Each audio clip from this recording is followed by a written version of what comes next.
What's up guys, welcome back to my channel. Today we are reviewing Bones and All. And first of all, I just want to say I absolutely love the idea for this film. I love the idea of taking a coming of age road trip romance film and setting it against a really original backdrop of cannibalism. Just as a premise, I was hooked from the get-go, let alone the fact it was being told in a very kind of indie art house way by the director of Call Me By Your Name, and had such a kind of star cast as well. And I really enjoyed it. You know, it's not kind of gore for the sake of gore, it's not overly gratuitous or glorified, it's used sparingly, it's used effectively, and you know, it doesn't shy away from people eating flesh.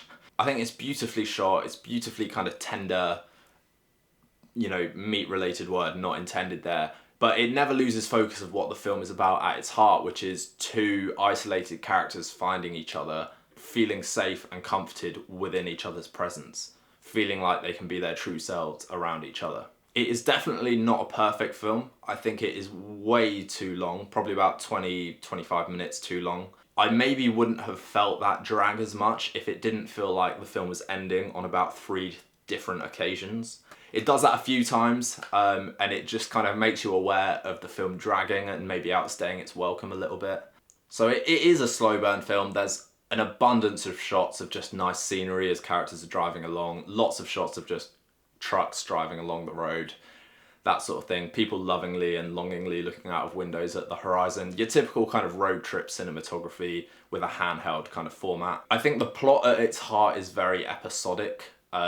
Characters kind of conveniently drift in and out at different points of the narrative to spice things up a bit. So I think structurally the film feels a bit self-aware of its own slow pace and maybe lacking a bit of overarching narrative direction, which works at times and at times it doesn't. I think Michael Stuhlbarg has a really fantastic performance in the 10 minutes or so he's on screen.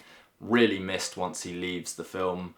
Very underused. Mark Rylance, his performance is really chilling and quite eerie and it makes you feel very uncomfortable. He's an interesting character in the film. Doesn't quite gel, I don't think, with the vibe of the whole film, but he also provides the film with some of its tragedy and some of its darker kind of moments. I really enjoyed the soundtrack. It's very rare that an indie kind of art house film will have a bad soundtrack. I think it's Taylor Russell who carries this film for me. Timothée Chalamet doesn't rock up till probably about half an hour in, and I wasn't particularly wowed by Timothée Chalamet in this film, which is weird. It was a much more introverted performance, much more reserved, and I think because of that it's Taylor Russell who shines through a bit more as a character discovering her own lusts and needs for the first time. And it's her performance that I think you kind of latch onto for sure going through the film. But it's a good film, definitely too long and a bit overly self-indulgent at times. And narratively it feels a bit kind of displaced as you kind of go through it. But still well worth a watch. A very original, very creative, and just, you know, a very intimate story told well. So thank you for watching the vid, guys. Hope you check out the film and we'll catch you for the next one.